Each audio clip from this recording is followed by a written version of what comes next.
Yeah, that's right, I see the chat. I see y'all rocking, I see y'all coming.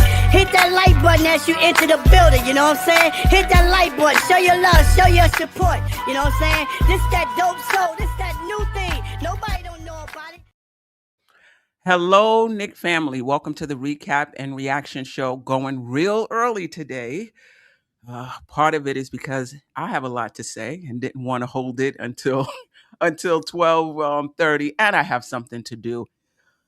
The Knicks with the reverse belt to ass last night, losing for the third time to the Detroit Pistons at Madison Square Garden. They were down their two centers, and the Knicks, I thought, matched them, and in terms of defense for like maybe the first half, maybe not so much the last, I don't know, few minutes of that half.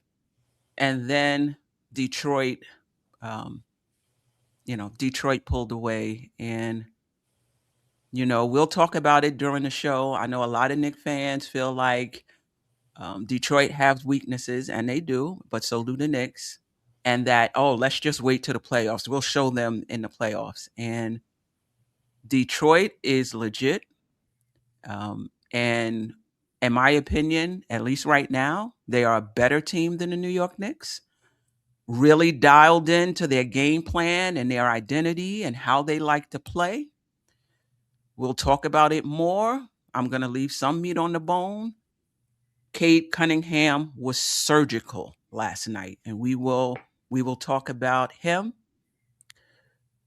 And I'm not saying that the Knicks can't beat them in a 7-game series, but what I am saying is they are legit. And I don't think as Knick fans, we can continue to make light of what they're doing in the regular season and feel like because we lost to Detroit last year in the regular season and we lost to Boston in the regular season and beat them in the playoffs, that the same thing is going to happen this year. There's no guarantees. And the last thing I want to say, and I'm calling it early, I think it's best to probably wait till the end of the season, but I'm calling it early. Mike Brown is not an upgrade to Tom Thibodeau. I'm sorry. Does he do things different from Tom Thibodeau? Absolutely. Does he do things different from Tom Thibodeau that I like? Absolutely. Schematically, getting the best out of his best players, getting the best out of this offense, rotation wise, lineups wise, when it's all said and done, and again, I'm calling it early, when it's all said and done, I think we're going to come to the conclusion that he is not an upgrade on Tom Thibodeau. Now, are players playing less minutes? Absolutely, and I like that. Is Brunson off the ball more? Yes, he is, and I like that. Is he playing more of the young players and not putting them in positions where we're counting on them, but put them in positions where they can grow without the pressure of being counted on? I think that's the best way to bring young players along. Is he doing that? Absolutely. And I like that. Right? Is he more um, uh, forthcoming in press conferences? Yes, he is. And I like that too. But I'm not going to conflate and confuse difference with better. I'm not going to do it. And this is not just based on last night. I've been holding it and I've been holding it and saying, you know what? I'll know better in the playoffs, right? I'll know better when he's in a situation where he has to make adjustments and from game to game and within games and lineups and things like that. I will know better at that time. So let me just hold out. But me personally, am calling it early. He's not an upgrade on Tom Thibodeau. Tom Thibodeau is a tier 2 coach. And by that meaning, not the best of the best. And Mike Brown is a tier 2 coach as well. not the best of the best. And when you have top tier 2 coaches, lineups mean that much more. Talent means that much more. And they still have to do some things to help themselves as well. This is just where I'm at, and I hope to God that I am wrong. I hope that at the end of the day, we're sitting here as NBA championships and Mike Brown was just brilliant in the playoffs. I will come right back here and I called it too early. I was wrong. Mike Brown is better than Tom Thibodeau, and Mike Brown was the one that made it happen for New York. Until that time, I just don't think he's an upgrade. With that, I'm going to turn it over to Geoff. You can both give us an overview of what you saw last night, and then wherever you want to go first, let's get it. Well, I think I kind of want to piggyback off of what you said, because you said a lot in 5 minutes. That was a lot of superb analysis on your part about Mike Brown. I've kind of been feeling the same way. And what I don't like about it is, this is something he talked about before the game, like how they were going to come out, what was going to happen. And they came out flat anyway. Where was the heart? Like, we are not taking the regular season seriously at all. Like, we're winning some games, but this is the second time in 3 games that we've had a performance like this. The Indiana Pacers, who just lost to the Washington Wizards last night, and they did the exact same thing to us. And Detroit is fantastic, and Cade Cunningham is rising, and his star is through the roof, maybe even to SGA levels, because I don't think the talent around him on this Pistons team is that particularly good. But by comparison to some other teams, and the fact that they're the best team in basketball is super impressive. I don't want to take anything away from him. I just think that he is kind of elevating himself into you talk about tiers. He's elevating himself, in my opinion, into the MVP tier. He was so good. But here's the thing for me is that you can do one of two things. You can either say Cade is going to get his, and we're going to live with that. And if he has a double nickel at the Garden, that's fine, but we're going to shut everybody else down. Or you can say, we're going to shut Cade down, and we're going to let everybody else beat us. And if they beat us, they beat us. And the Knicks did both last night. And you can't, either or. Where was the game plan? The Knicks looked lost all night long. We were over-rotating. We were not defending well. We couldn't keep the basketball in front of us on a consistent basis, and it was just a mess. And the communication wasn't there. And the most disturbing thing about the whole night, to me, is after you got beat by 80 bajillion points by these yahoos 2 games in a row, you come out and you let them beat you on the boards without their 2 best big men. Like, how does that happen? So for me, it was just super frustrating, and I know that some of the discourse is going to be about Jalen, his turnovers and not sharing the ball, and we could certainly talk about that. And Cat was certainly on the back of a milk carton in the first half. I don't know how much of that is on him and how much of that is on the Knicks game plan, but either way, it's not acceptable. But the place that I want to start is with Wingstop, because OG Anunoby and Mikal Bridges were absolutely 100% invisible last night. And if you want to say that OG's toe was bothering him, then don't play, because it's almost like he sat again because he was so ineffective and terrible out of. And I know plus minus probably says he was +1, but I mean he was 3 for 13 from the field. I think he was like 1 of 8 from 3. And not impactful on the defensive end at all. He just got cooked. And Bridges was no better. Like he was getting cooked on the regular too. And so, but if you're gonna have, defensively, I think you can even throw Josh Hart in there with that Absolutely. group as far as so that's like $100 million worth of players who absolutely were a no-show in a game against a team that we like. This should have been an important statement game to you, and without their two big men, this should have been a game that they win pretty easily, and we win pretty easily, not one that they dominate us.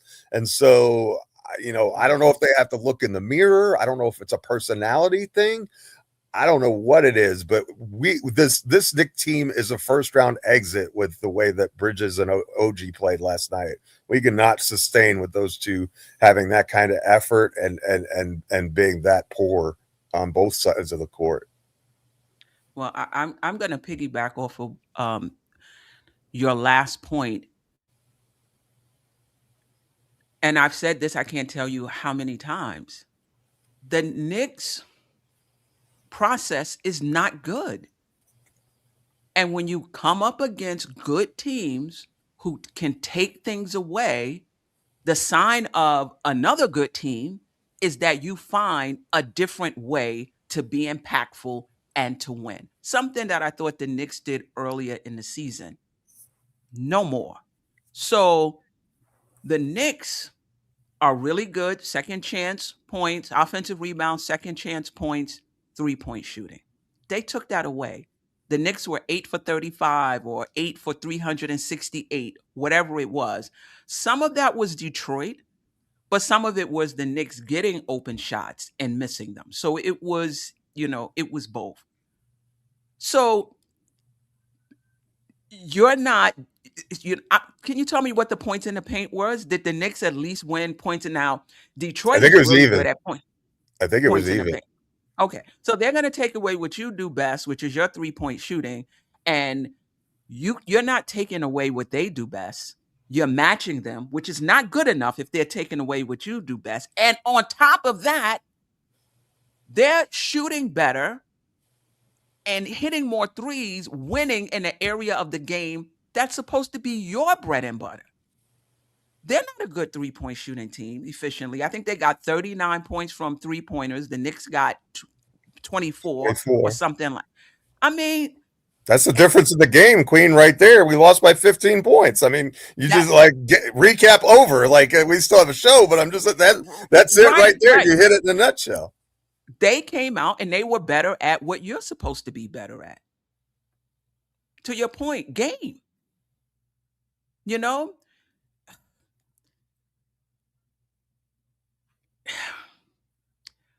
The other point I want to piggyback off, or if you didn't say it, I want to say it, and I've said it before. The Knicks are not a good process team. I don't want to say they have low IQ. That might be going a bit too far. But they're not a good process team. Cade Cunningham was surgical last night. Surgical. He may have scored or assisted on 100% of their shots. I know he didn't because he went to the bench, but I'm just saying that's how surgical he was. No wasted motions, masterful. Each possession, he was scoring or he was finding teammates and putting them in easy positions to score. Detroit as a whole, taking advantage of mismatches. You want to put, I think it was Brunson on Tobias Harris, we're going right to Tobias Harris. There was another mismatch they had in the game. They went right there. The Knicks play with their food. They're not surgical on the offensive end. I'm not going to even talk about the defense right now. They're not surgical.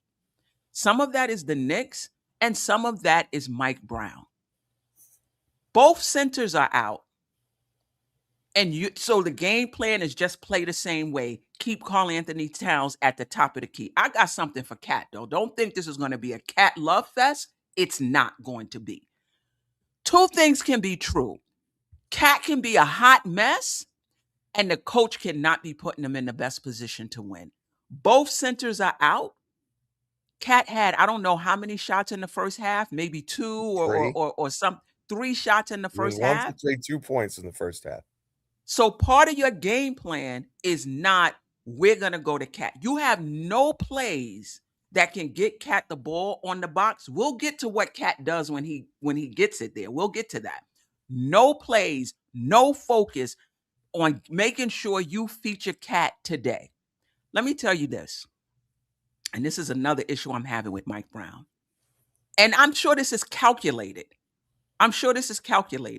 He has decided not to feature Cat.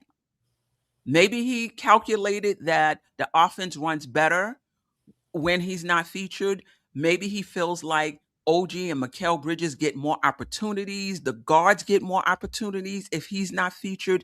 Maybe he feels like he's going to turn the ball over too much. I'm pretty sure there is some calculus that went into him not featuring Cat. But whatever it is, in my opinion, I just think I disagree. I know I'm just a fan. I don't have all of the lineup data and everything that he's working from. I feel like it is an error.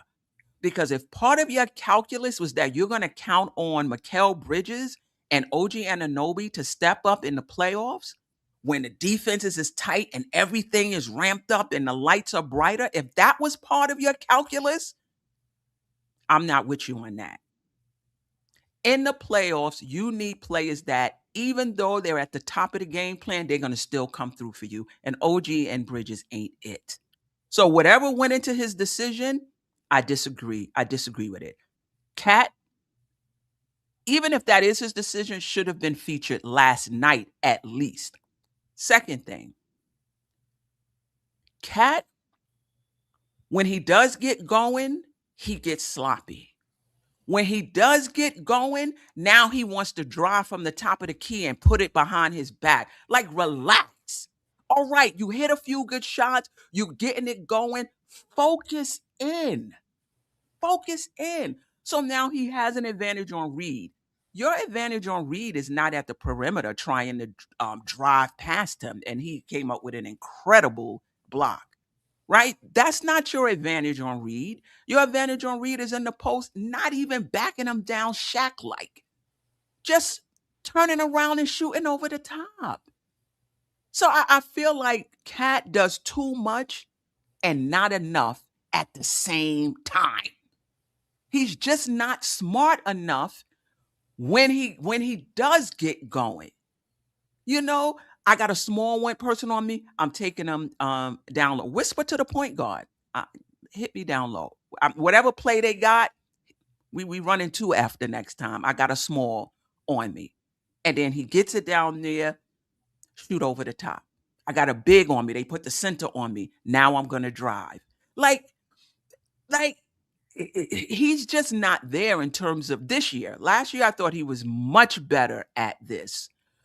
Reading what they're giving him and what they're not, and taking advantage of it.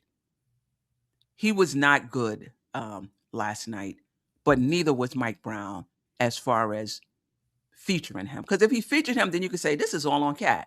They featured him. He was in the game plan. They got him the ball in advantageous spots, and he just wasn't hitting. That's all on Cat.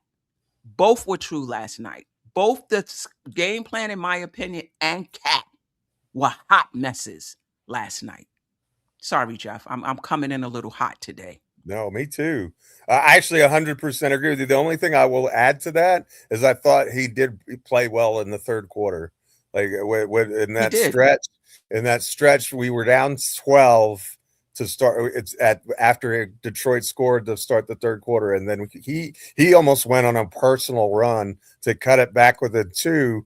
And then whatever we did during that run, we stopped doing the rest of the way. We're like, okay, we're just not going to do that anymore. Let's just go back to what was making us lose by a dozen points. And, and so that was super frustrating. And I agree with you about Towns. It's like, yes, I want him to get the ball more, but no, I don't want him trying to go behind the back and turn the ball over. He had 2 I know we were down 11 again, but he had 2 massive turnovers in the fourth quarter. That's just brain dead stuff. Like, come on, man.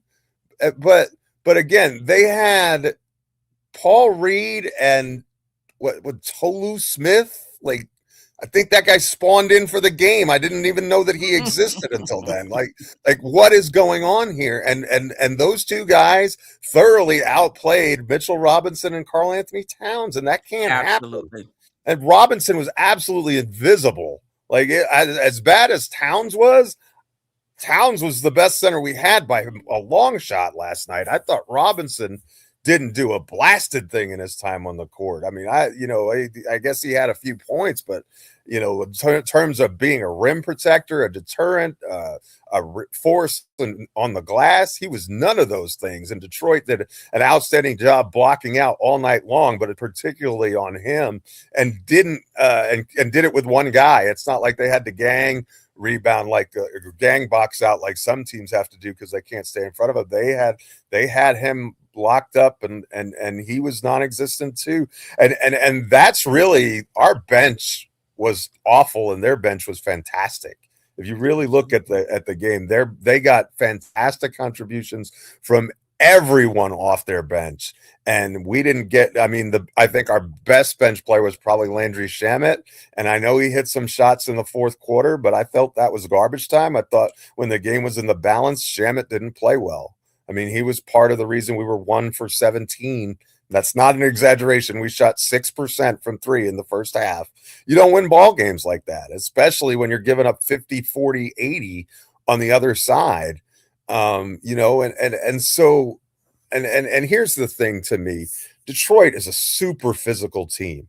Like they're just I call them the Seattle Seahawks of the NFL. And what of the NBA rather. And what I mean by that is when Pete Carroll was the coach in Seattle, he instructed the Legion of Boom, pass interfere on every single play. Because most of the time, the refs aren't going to call it. Right? And so I really feel like Detroit is comfortable giving up more free throws to their opponent, and we did shoot 8 more than them, but ironically we actually got called for 2 more fouls than they did, which is stunning considering how with the degree of physicality with which they played was Can really. I add this? Go Can ahead. I add this real quick? Mm-hmm. They're number 1 in the league in giving up free throws. So I mean, sending players to the line. So how much of that was, the Knicks being super aggressive and getting in the key and drawing the foul and putting the pressure on them, and how much of it was Detroit just doing what they usually do, and the refs were calling it. Yeah, absolutely, 100%.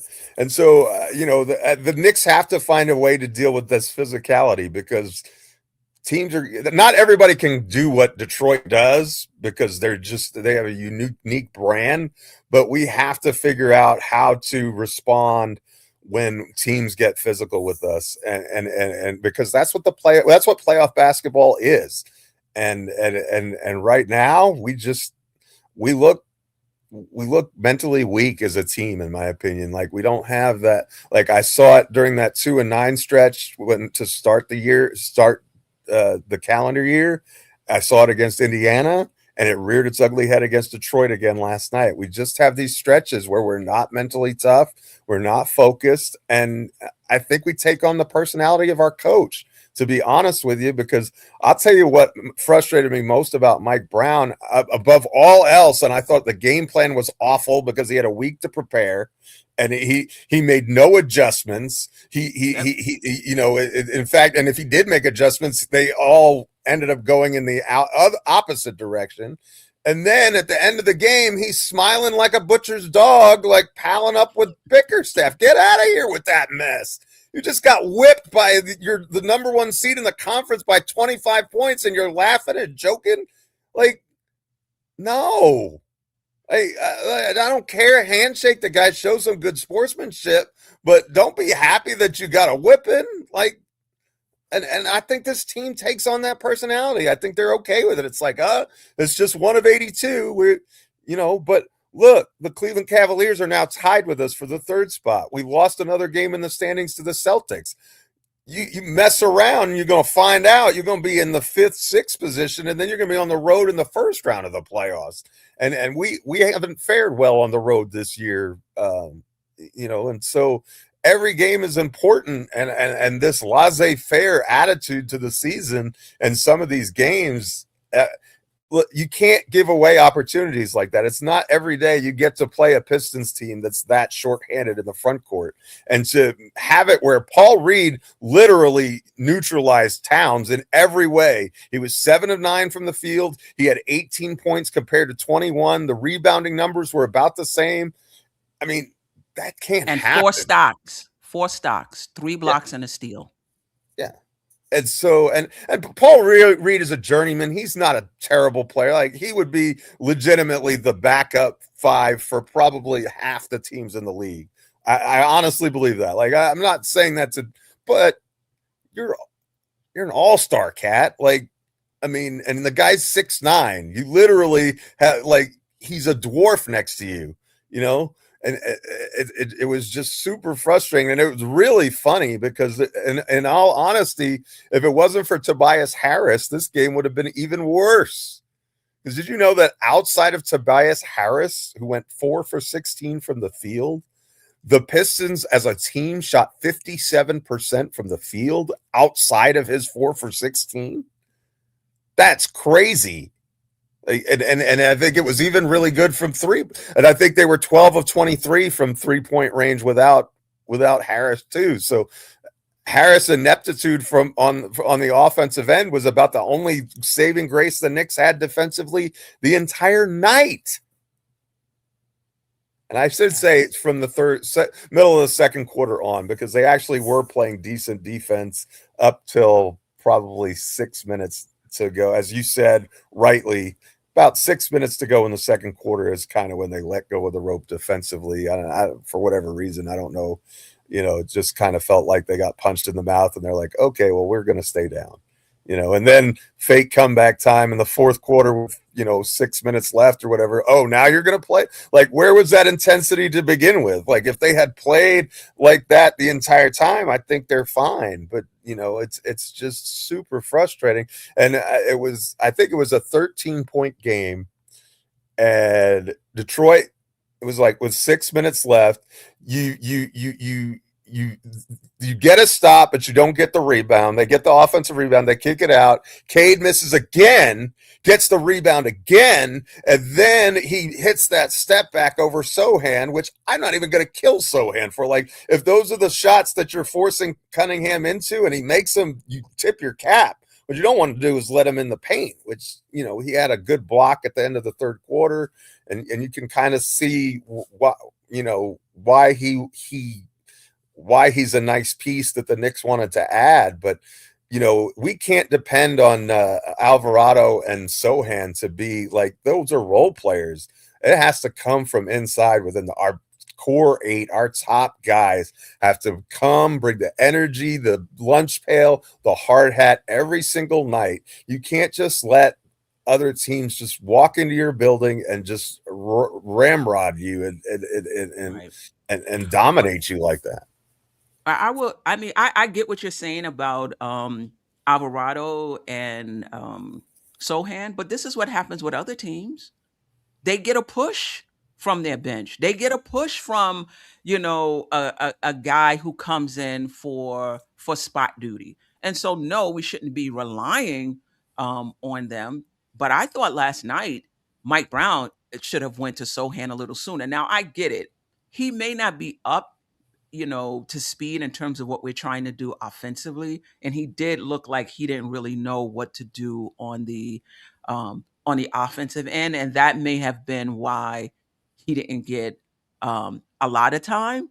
But even if you don't use Sohan, and either it was Dwayne Wade or Van Gundy, one of them said it, you got to give him different looks.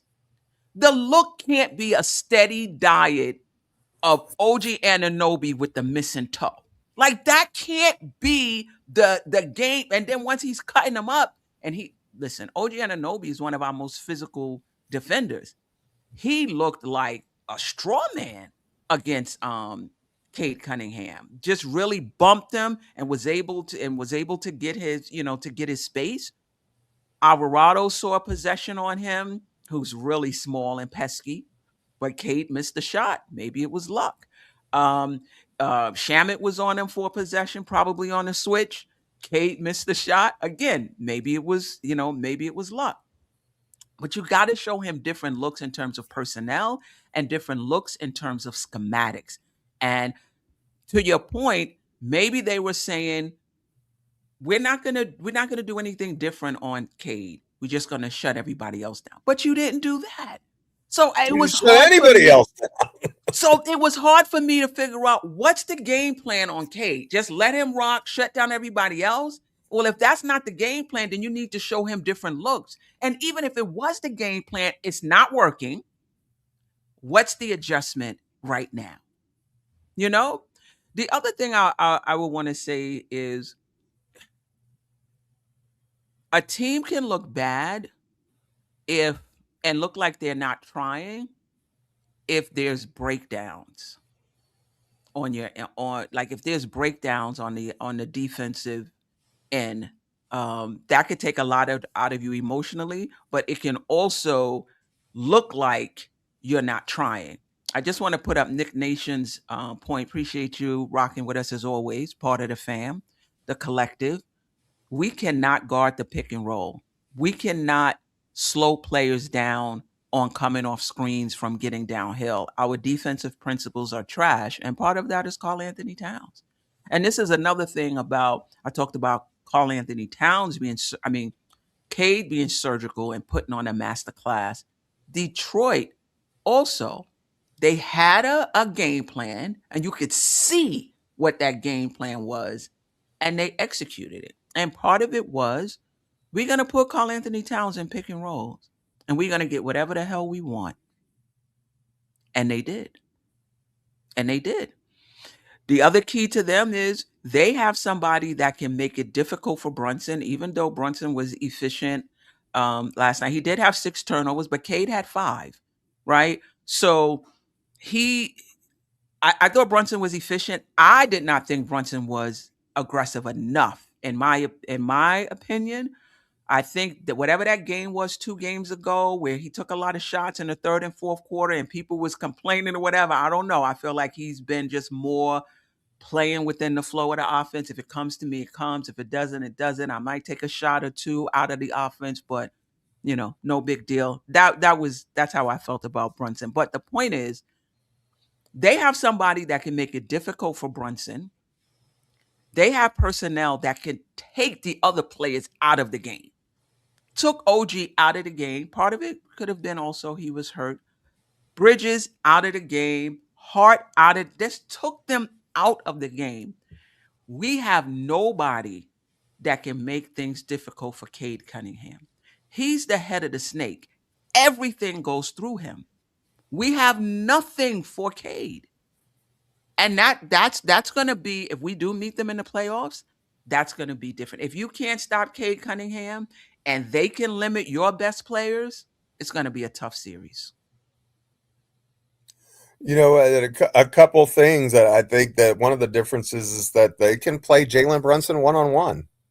Absolutely. Right? So if you're playing Jalen one-on-one and they're playing Cat one-on-one, everybody's single covered and they don't have to bring 2 to the ball, then you're not getting any rotations. And if you're not getting rotations, we know that those guys aren't going to create off the dribble, right? That's not any of their skill set. I mean, Alvarado couldn't make 2 with a pencil last night. 3 with a pencil, actually. He did make his 2s, but he was 0 for 5 from 3, but he did have 5 assists and 2 turnovers. So he had a decent floor general game, in my opinion.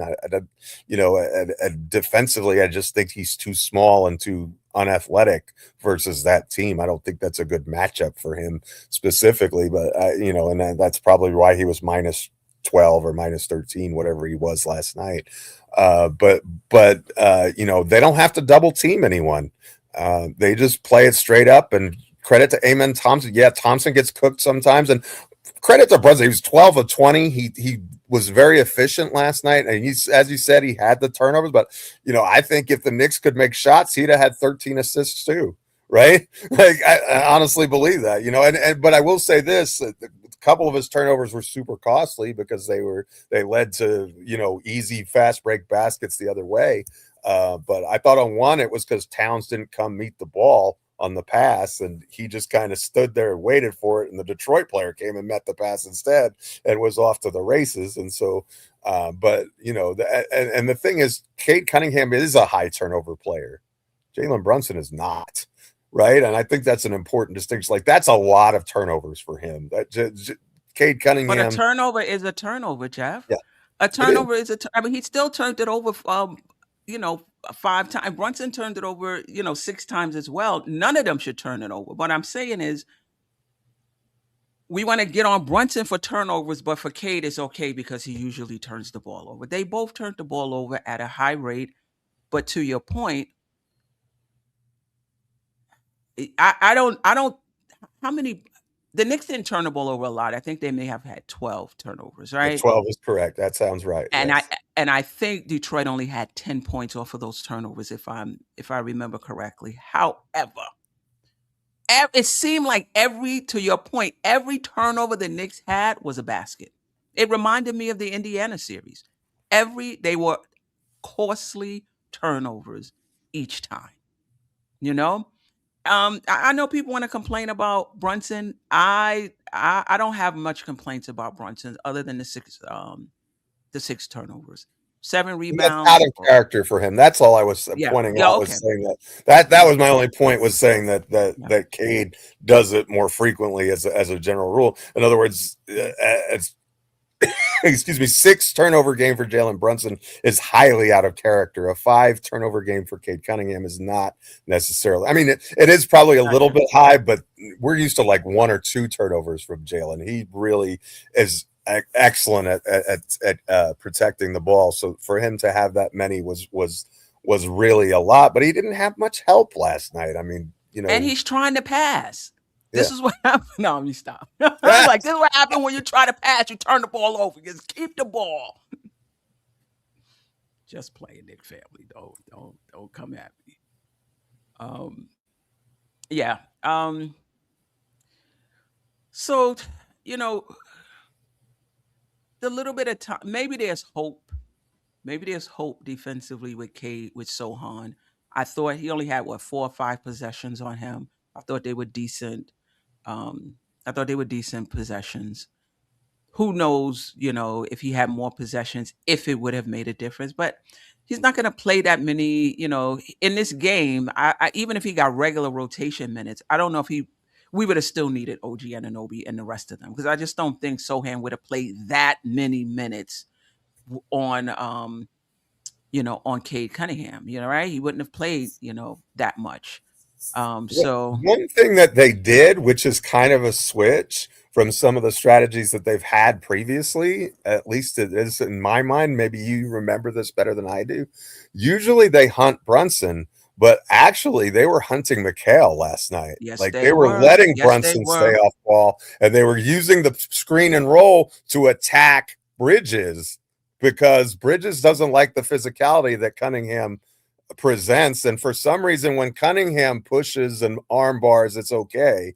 When Towns does it, it's automatic offensive foul. But when it's a guard and when it's Cade, it's fine to do. You can clear out that space with that bump and that contact and not get a call. It must be nice. But he's a big guard, and he just ate Mikal's lunch last night, and everybody else's too. It wasn't, I mean, as you said, Alvarado had 1 good possession on him, and Sohan had the great block at the end of the 3rd quarter, and maybe a possession or 2 besides that, where you'd say, like I said, when he hit that step back 3 over him and was jawing at him, I thought that was actually a decent possession, because I think that's a difficult shot, and if it makes it, then you tip your cap.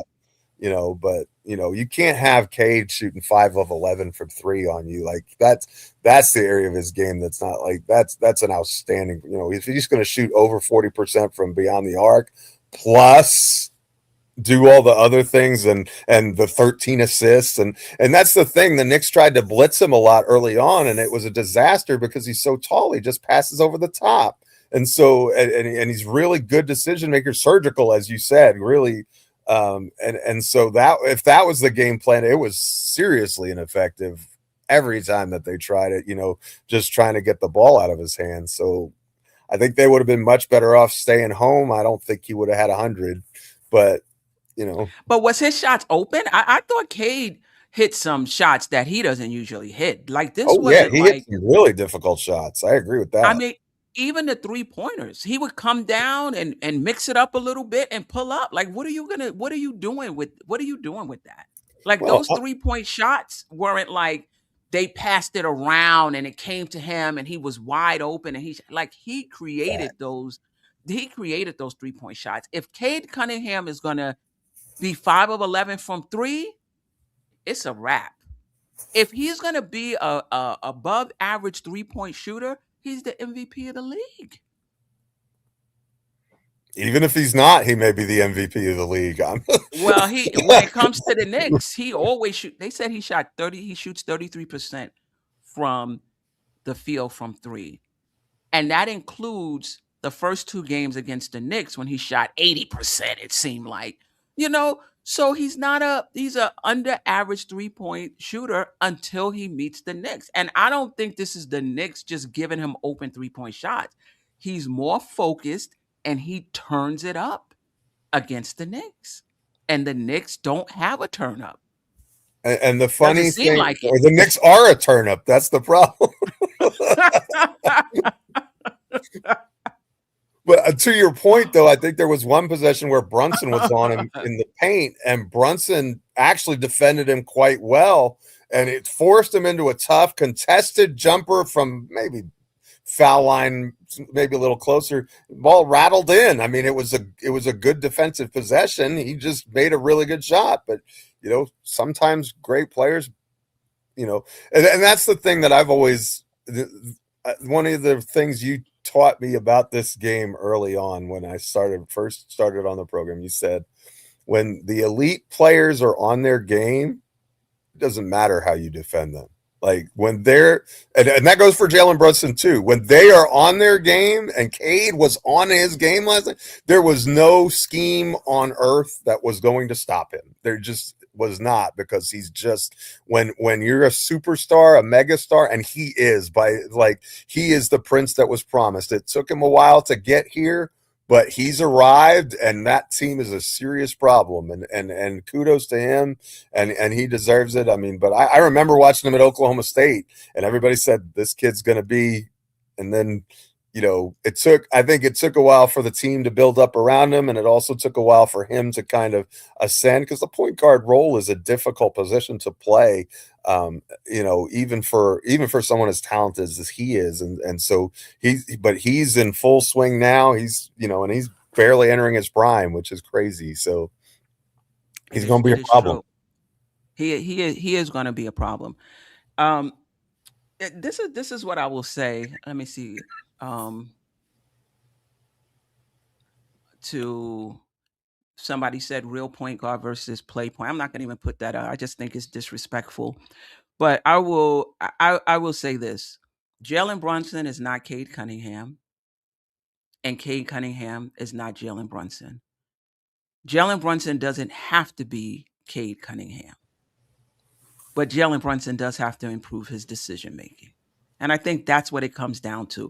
It doesn't matter if you're a pass first point guard or if you're a shoot first point guard. It doesn't matter. What matters is the decision making. That's what sets you apart. I've seen shoot first point guards be maestros because of the gravity that they have, right? And they get on it and we got to do something with this player. Now we got to double team, we got to stunt, we got to do this, do that. And they do that, and now they switch it up. Stephon Marbury was a good example of that. Right. Now they start passing. So this idea that you have to be a Halliburton or you have to be a Cade, you can't be a score first point guard and the real point guards or the pass first point guard. To me, all of that is bullshit. It's not about that. It's about your floor game. It's about your decision making. It's about, particularly if you have the ball in your hands a lot and you want to win a championship, you got to get to maestro level. And that's what I'm seeing from Cade Cunningham. His decision making, his command of his team, and his command of the offense is getting to maestro level. Now, let's see what happens in the playoffs. Now, I've talked about the weaknesses of Detroit, but the team has to be good enough to exploit those weaknesses.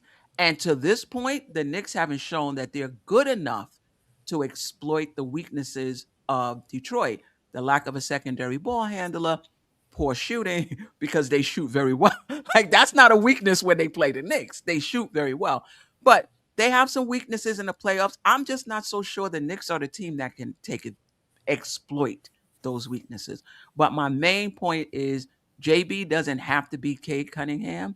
He just has to get his decision making and his floor game up to maestro level. You can be score first and still be a maestro. That's all I'm saying. But you can't be a maestro when your teammates are 8 for 35 from three. Like that. That's the other thing I would Correct. say too. If the Knicks hit shots last night, Brunson probably has an identical shot. I mean, not quite as many points, but a nearly identical stat line to Cade. I mean, so Brunson was not the problem last night, in my opinion. Like, did he have some bad possessions? Yeah, but Detroit is one of the best defenses in the league, and even with our horrendous shooting, we averaged 100. We scored 111 points, which is more than they give up per game on the season. So we did better than most teams do against the Pistons, and Brunson was the only one who shot the ball well, and so. Credit to him, and it's tough to lay last night at his feet, in my opinion. Like, if you want to quibble over a couple possessions, okay, but I mean, I think you got a Brunson game from him, and I didn't feel like it was the same thing like the fourth quarter and overtime against Indiana. But even then, DJ Zulo, who we both respect so much, went back and reviewed the tape, and he was like, a lot of those were good looks, open shots, and he took them and he missed them. And so that's why, those are shots we're used to him making. And so that kind of, if you've got a good shot and you're Jalen Brunson, take it because you're our best shooter. Like, right. I don't really have an issue. Like, what, in other words, why are we passing the ball around to get a better shot for a worse shooter? Like, and in seasons past, other than this year, you could say that Towns was at least as equal from anywhere on the field, but this year that hasn't been the case. So, where are you going to go, right? And so, part of being a maestro is having players around you that hit shots. It can't just be, Brunson's not passing, Part of being a maestro is having players around you that hit shot. And Jamrock, you don't agree with me because I don't believe his decision making is poor.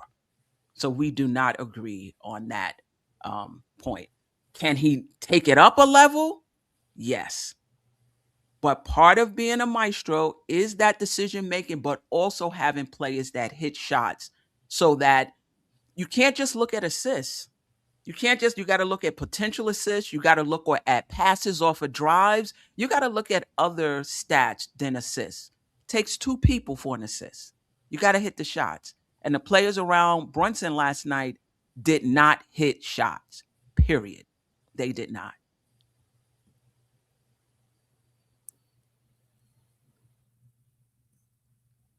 Yeah.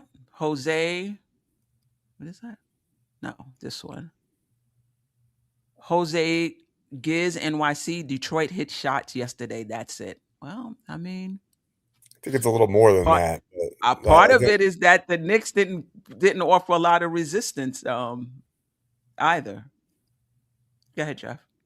Oh, I was just going to say that too. I think it's an oversimplification to say that they hit shots. I mean, that's true, but I think there's context behind us not hitting shots and them hitting shots. Like, a lot of our shots were of the contested variety, and again, they don't have to play.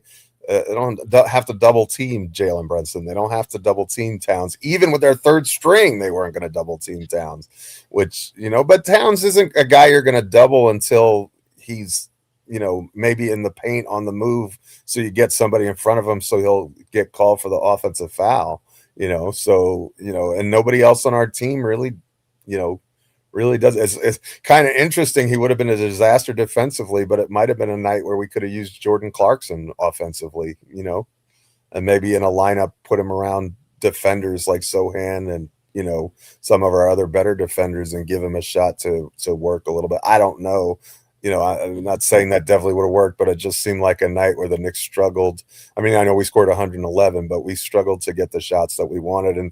And Clarkson is a guy who thrives in those situations sometimes, but he's also a guy who's glued to the bench from now until eternity, I have a feeling. So, moot point, I guess. But I do want to answer this from Groovy226. Who is a 6-foot maestro in the league right now? And yes, size matter. Size doesn't matter when it comes. And I appreciate you. I appreciate you being here. I appreciate when it comes to being a maestro, that's about decision making.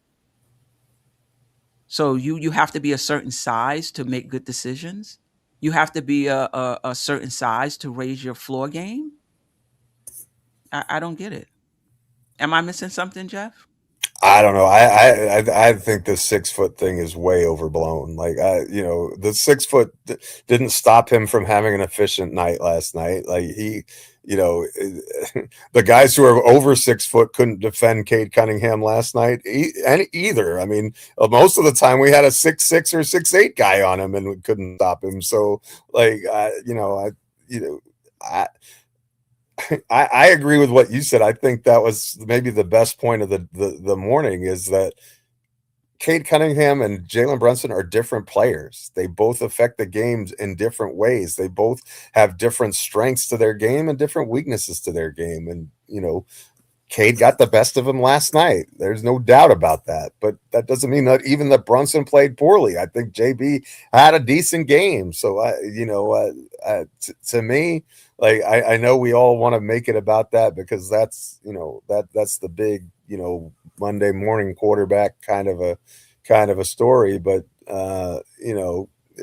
look, Cunningham's a fantastic player. And if Jalen Brunson was 6'6", he'd be the MVP, right? Like without question. Like you give him a half a foot, he's the MVP without a doubt. Like people doubt him and disparage him because of his size, but I don't know that it's necessarily fair. But Geoff, even if he was 6'6", his decision making and floor game would still have to improve. Like if he was Brunson right now, I mean, I don't think it's his size that's is the issue that people are making it. 100%. You said it beautifully. That's an excellent statement and point. Absolutely, 100%. Very, very, Yeah. very well spoken. And I'm not saying his floor game is poor. I'm not saying that. I'm just saying that if you're going to have the ball in your hands and you want to win a championship and you have the ball in your hands a lot, your decision making has to be like top. Now, we talked about this 2 seasons ago. Three seasons ago against Miami. Against Miami, remember? Yeah. I'm like, it's going to be interesting to see how Jalen Brunson's floor game evolves. Because if you're going to be the best player on a championship team and have the ball in your hand a lot, your floor game is going to have to be on point. So I think it's gotten better. I know Jerrell was saying, I don't know. Shout out to the big fella. Anybody like, I don't know about that. But it hasn't risen the way Cade Cunningham's floor game has risen. Yeah. And I think it's more impressive from Cade because I think that I mean, it didn't show last night, but I think the Knicks have better offensive players than Detroit does. Like you have to do more to get them in a position to score than you do some of our plays. Like not last night, but overall, I mean, the last night aside, the Knicks are a potent offensive attack. Like really, they have a lot of skilled offensive players, at least in terms of shooting the ball. And I don't. That's not a luxury that Detroit really has. And I find it fascinating that Kevin Huerter doesn't even get off the bench. Did you see that? That was their trade deadline edition. He literally doesn't play, and you'd figure that they could use his 3-point shooting, but they're like, no, the defense is more important to us. And not that he's a cone defensively, but they have other guys who can really lock in defensively, and so he just doesn't get any time at all, which was surprising to me because I actually thought that was a good pickup for them than a guy who could help them, and maybe he will later on down the line. But I figured if there was any game he was going to play, last night would have been it. Yeah.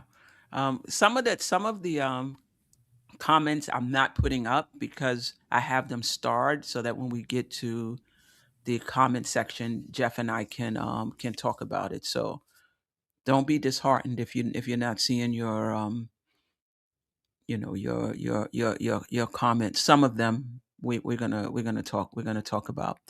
Um, Anything else you want to talk about? I think you hit it on the head when you talked about wings to stop. I called them burnt wings, and I included Josh Hart in there as well. So we talked about that. We talked about Cat and Mitchell Robinson together. I mean, you touched on that point as centers compared to their third and fourth string center, which thoroughly outplayed both of them. And, we give Mitch his flowers. Oh, we need to sign him to an extension. We can't let him go when he has um, uh, uh, out of this world defensive effort.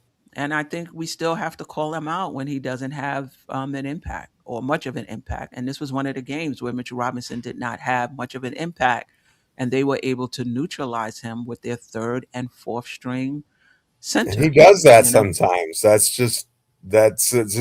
the story of his career. But I do think we need to get to the chat, and I've yeah, said enough, I think. So let them speak. I'm yeah, yeah. Shout out to Kim Dog, Wiz. What's so good about this morning from a Knick fan's point of view? You're right, because I think this is like a coming to Jesus moment or a mini coming to Jesus moment where you like, maybe, maybe this team, for those who felt like they weren't legit and it's just, we was without our players and blah, blah, blah, blah, blah. Now we're at full strength without Deuce. They're down two. We're at Madison Square Garden and we get smoked. Right? You got to start now. It's like reality starting to set. It's starting to set in for some Nick fans. Um, Groovy JB cannot be our best player if we're looking for a chip. A lot of people feel that way. I would say I disagree. I think it depends on who you have around him, but I agree that his floor game has to go up a notch. Your thoughts, Jeff? Anything you want to comment on? Yeah, I think 100%. I actually really agree with you on that. That I think it's possible that he could be. If we are going to get to that next level, it may be that he won't be though. Like there's a certain guy who's in Milwaukee right now who I think that the Knicks will Right. aggressively pursue this offseason if things don't go well. So, and perhaps even if they do go well, but so I think maybe the Knicks are even thinking the same thing, and I think that's where some of that talk materialized before the season began. And I think the Knicks genuinely wanted to see what they had with and if just the coaching change would make the difference. And it doesn't look like I'm not saying no coach could make the difference, but it doesn't look like Mike Brown is the coach that's going to make the difference at this point. Yeah. And I said this a bit earlier in the season. I think the Knicks' best shot at winning the championship is to pair Brunson with a shooting guard that's a combo guard that could defend the point of attack and can also handle the ball and run action. So that way you got a point of attack defender in that backcourt with him, and either one of them can initiate the offense. And somebody with size. I really think that's the Knicks' best opportunity to win. And that player doesn't have to be better than Brunson, but I just think that that's the best player to put around next to Brunson. Jersey Rick, 4225. I don't like this team, especially Cat. He has to go. I agree with what you said about Mike Brown. This team is soft. Okay. All right. Paul Mason, I appreciate you. Kim Doc, sadly, I think we move on from Cat in the offseason, and it's the beginning of the end for him career wise. This is just unreal to imagine for a franchise, and I like Cat personally. Wow. So, just thinking, if I'm hearing you correctly, that Cat might have turned the corner and be on the downside of his career. Wow. He was just All-Star, All-NBA, 1 year, new coaches. I don't know, Kim Doc. I don't know if I'm ready to say that he's on the down end, but another year of this in a different situation and a different coach, you might be right. You might be right. I just think you got to utilize him properly, though. If one thing, if we were maximizing what his diet of shots and those sorts of things, and that's all that was, and we were failing, but we're clearly we're doing the opposite of that, right? We're focusing more on the guards, and he's playing a role and he's sacrificing, and so I have a lot of respect for what Towns is doing, and that's the way that I see it. You're free to disagree, but I think that Towns is sacrificing his offense for the good of the team, and I think it reflects in what he said last night. He was like, the offense is the way that it's been all year. He's doing what he's asked and tasked to do. And so, if it comes to him, it comes to him. If it doesn't, it doesn't. Well, that's the way Mike Brown wants him to play. If that's how coach wants you to play, then you got to play that way, whether, whether it's ideal for your game or not. I think he's been one who's really sacrificed, and I think it shows because his rebounding numbers for the season have been elite, and that's, to me, says it's a player who's still playing hard and engaged and locked in. So I think we're a little bit down on Cat, but I think it's as much a Mike Brown issue as it is a skill issue. Okay. Chris Gotti, 279. Why he has smaller guys guarding Cade, OG, Sohan, and Diawara should be on him. Yes, Diawara is a rookie, but he has length. He has length. I would have tried. First of all, I would have tried it. To your point, Chris Gotti, I would have tried everything. I would have put Rick Brunson out there. I would have. I would have tried Rick Brunson. I would have tried. How he did.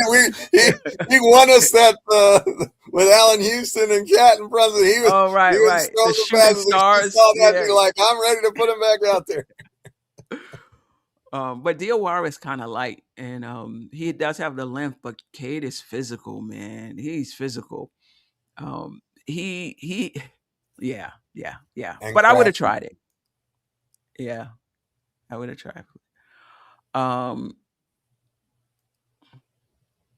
Who was this? Kadeem Wright, 6095. No player, no matter what size, can win with this supporting cast and coach. Okay.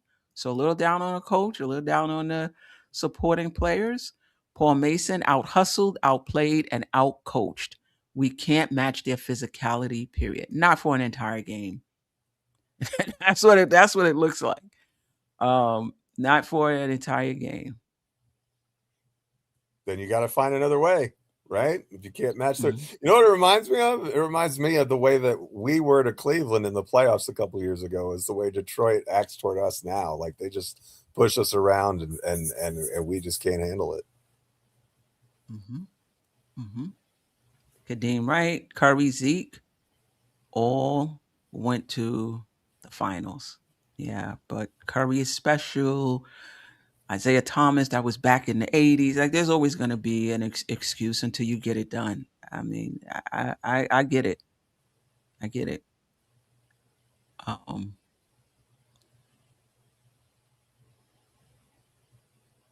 And here we go. Everybody wants to make excuses. Why? Listen, let's just relax and let's just see what happened. Zeke did it in a different era. Steph Curry, he's one of a kind. Okay. All right. Jalen Brunson is one of a kind. I mean, if you have doubts about it, I think that's fine. I think that's fair. But to say it can't happen. Yeah. Well, it's easy to say it can't happen because it hasn't, but that's not just because that something hasn't happened doesn't mean it can never happen. Okay. Dwayne Dennis, no excuses. I know no one wants to hear this, but we aren't going to beat the Pistons in the playoffs. Sorry, no finals appearance this season. Yeah, I definitely hear you. I think Ajay, I haven't gotten to his comment yet, but I believe he said the same thing. Josh Hart needs to come off the bench. Yeah, I'm okay with that. I don't know if that would have made a difference if we started Shamet last night. Maybe. I don't know.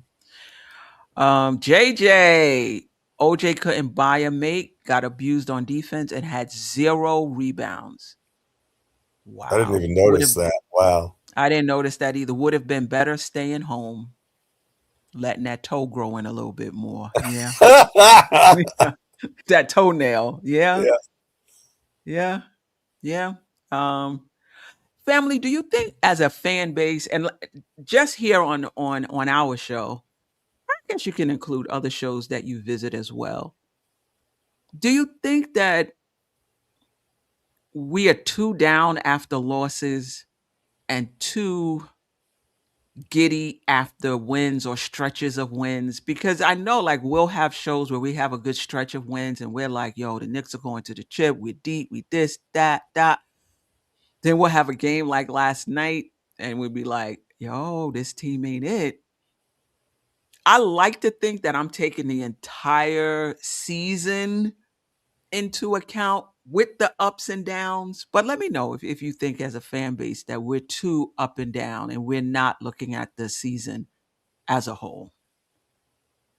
But JJ, to your point, I agree. OG was a mess, a hot one at that. Okay. Kadeem right again. He doesn't have to be Curry. He plays a different style. Neither Curry, Zeke, or AI could win with this team. Jordan couldn't win with this team. Jordan could win with this team. Yeah. Jordan could. Jordan. I think Let's Jordan. not underestimate Jordan. I hate Jordan, but yeah, Jordan could win with this team. No disrespect to Scottie Pippen, but Jordan could win with this team. Yeah, because he would be all up into Cat too. Detroit wakes up and goes to sleep thinking about the Knicks. We have to do the same about them. Okay. I don't think we have to till the playoffs, and then we don't have to worry about it now, right? At this point, there's no sense worrying about him. We're not going to catch them for the top seed, so we don't play them anymore. So we don't have to think about them until. And look, we're probably not going to face them till the second round or maybe the Eastern Conference Finals. If we stay in the second or third seed, we wouldn't have to play until then. I think all of us would sign up for a return trip to the ECF we would want to a better performance, obviously, but I think we would all sign up for it. Yeah. Knick Nation, I give Detroit credit for speeding up our players on offense and making us feel their presence, which caused us to throw our eye off, which definitely caused us to miss shots. Okay. All right. I didn't think we played our game though. I thought we took too long to get the ball across the midcourt line. I didn't think we got into our offensive sets early. It just felt like everything was a slog for pretty much most of the night, in my opinion. So I don't think we ran Mike Brown offense, if you will, at least what he preaches. Yeah. Jamrock, always Mike Brown's offense is guard oriented. Yeah, someone else has said that as well. To Dwayne Minute. Yeah, I'm with you. Last year was last year. This is a different Detroit team, and this is a different Cade Cunningham. So let's not talk about what we did last year. Like it's a rule. Yes, that happened, but I don't think you can rely on it happening either, right? I think that was more of an exception and it does happen in other instances, but just because something has happened before doesn't guarantee that it's going to happen again. And to just assume that the Knicks are going to flip a switch and all of a sudden they're going to be, this juggernaut in the playoffs. That's nice if that happened, but I don't think you can rely on that and say, oh yeah, that's for sure gonna. What have we seen from this group so far that leads you to that conclusion definitively? That's where I'm at. I don't see anything at this point that definitively says, yes, this team is for sure going to raise their game in the postseason. I know they've done it before. I expect Brunson will, but I don't know about all these other guys because they don't have the track record necessarily of doing it. I mean, we saw it from Cat in a lot of last year's playoffs, so I kind of think he will too. But I can't tell you for sure that we're going to get better Bridges and better Hart and better OG, and who knows if Deuce is going to play. So we've got a lot to, a lot of basketball to be played between now and then, and that basketball can reshape and reform our opinion, right? I think that yes, we do get one. That's fandom though, right? To go on a kind of a ride with It the is. highs It and is. and sink in the valleys of the low. But at the same time, we're as each game passes, we have a bigger sample size of who this team is and what we like and what we don't.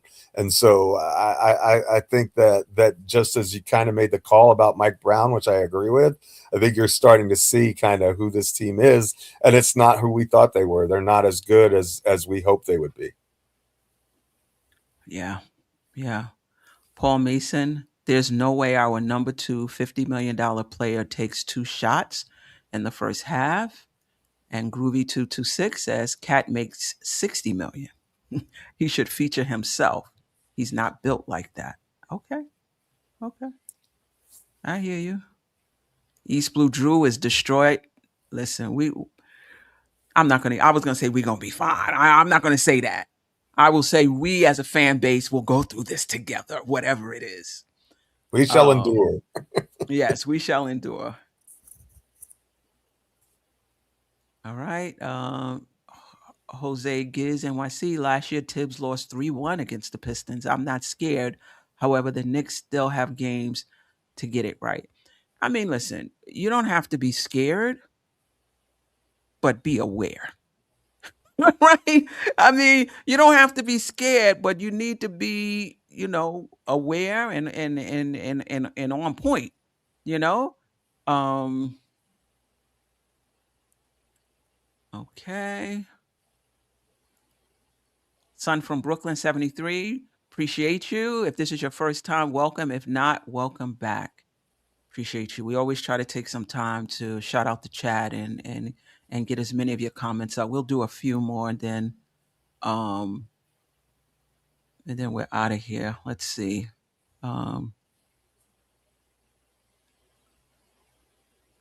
Okay. Trying to get some other voices here. Walter White, why did Brown run double big against them? And they were down their 2 bigs? I didn't understand that. And we made no defensive adjustments. Yeah. I definitely didn't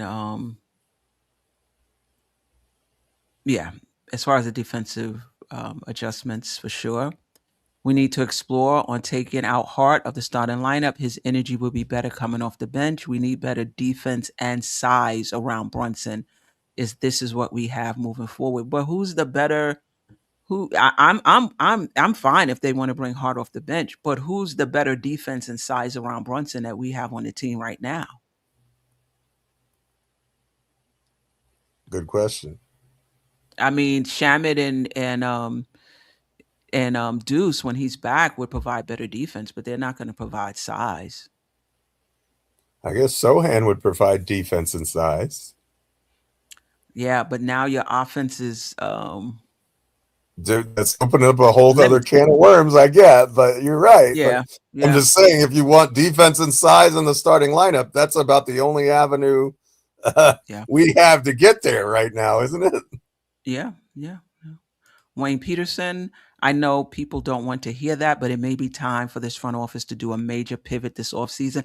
I would wait until the well, obviously they have to wait until the playoffs, but I would say they may pivot depending on how the Knicks show in the playoffs. Yeah, they will pivot depending on. Yeah. I think that's a fact. Either it's going to go the way that we want it to go, and if it doesn't, I think that changes are coming, and not just one player. I think Bridges is in danger, Towns is in danger, Robinson might not be back. There could be several changes. I think heading into next season if things don't go the way that we hope they do in the playoffs. Yeah. Jerrell, appreciate you. As a fan base, yes, we go up and down like a seesaw from week to week. Paul Mason, absolutely, but that's the definition of a fan. You're right, fanatic. Jamrock, always appreciate you. Let's talk about the last 4 minutes of the second quarter. I listen, there's nothing to talk about. I thought the Knicks defensively were strong up to that point. And they just weren't able to hold the rope. And I think that's the difference between a team that lives there defensively. That's their identity. That's what they do. And a team like the Knicks, who have Visits improved, there on occasion. Like, they that's- visit on occasion. Yeah, yeah, yeah, yeah, yeah. I mean, they're improved. Like when I saw the defense in that first 12, 16 minutes, I was like, wow, the Knicks defense is legit. Mm, but pause. listen, right, pause. But listen, the other team has a lot to do with that, right? Yeah. Yeah, yeah. And Cade Cunningham had a lot to do with that. He just decided he was going to take over. I mean, and it was impressive. It was an impressive performance, to say the least.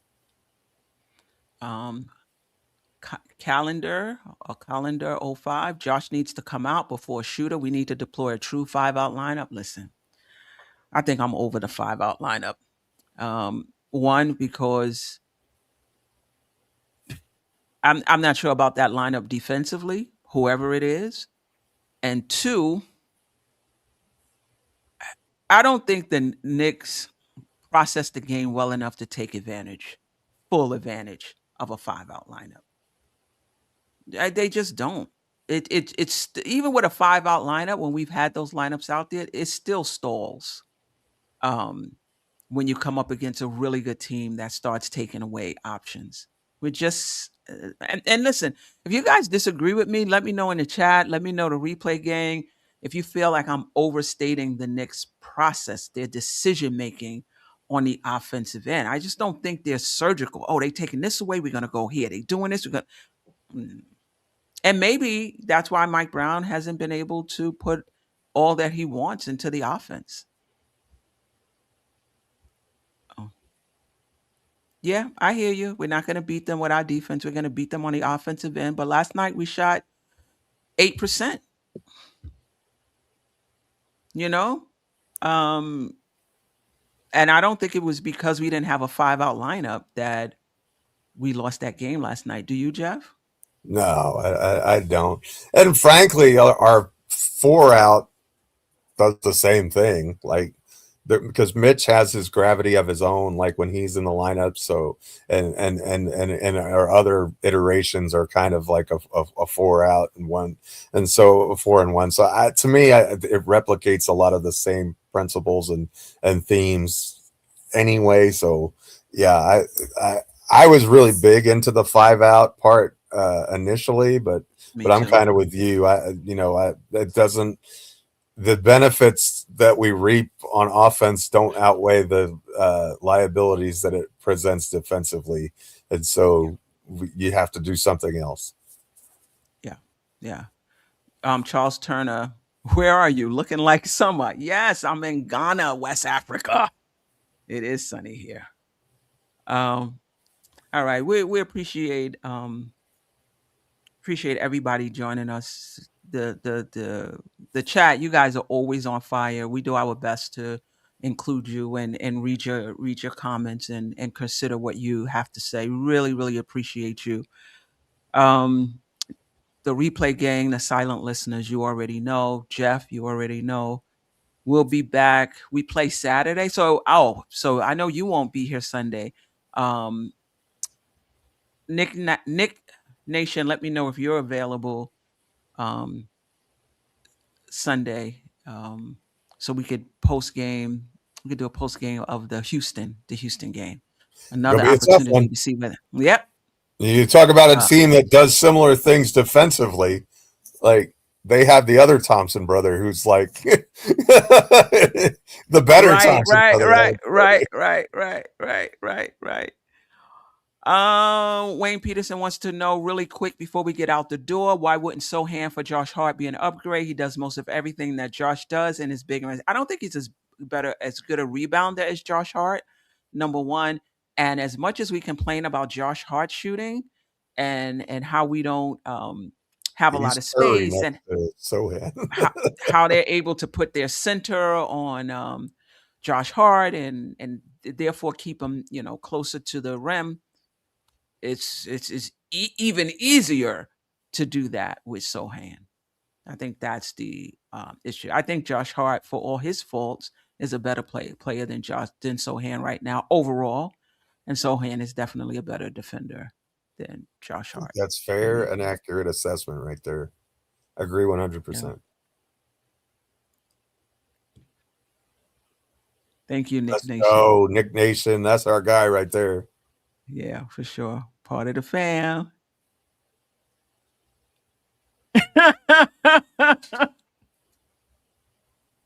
Let me tell you something. Latoria B, she ain't ducking no smoke. So I don't know if she'll be back. I don't know if she'll be back Thursday, but I will let her know. She's Queen, that lady the other day who was on the panel who said she doesn't fear the Pistons. When will she be back? Oh. I don't think the Knicks feared the Pistons enough, to be honest with you. Right. I think if they had a little more fear in them, they would have played a little more urgency and energy, and we probably would have played better. Listen, if you're going to be in Miami on Sunday, Wiz, you definitely welcome to join us. Anyway, any last words, Geoff, before we get out of here? Thank you for the therapy session. I was in a bad place. Queen will tell you, I was a grumpy old troll last night on texting her. I texted her like a book, and I was like, this is wrong and this and that. But it's good to talk these things out and be with family and commiserate. And it's just one game. We get another one on Saturday. And for the most part, this has been a fun season. And let's not let 3 games against Detroit ruin it, because there's a lot of basketball left to be played. And just because we believe that this team isn't ready right now doesn't mean they can't get there in the next month and a half, right? They could. Great point. I mean, they could. I'm not saying they will. I think we could all agree that they're not there now, but that doesn't mean that they won't ever get there. I mean, it is certainly possible, and we've seen it for stretches, right? We just haven't seen it with consistency. Yeah, that is a great point. Not being there doesn't mean you're not going to ever get there. Let's see. The playoffs are a different story. I just wish we could I want us to fast forward, but the Knicks actually need these next 26 games to get some things right. Anyway, until next time, family, I appreciate you. Sister, you're one of a kind. Yes. Oh, sister, it's time you That's shine. Don't so. Where you at? Don't so.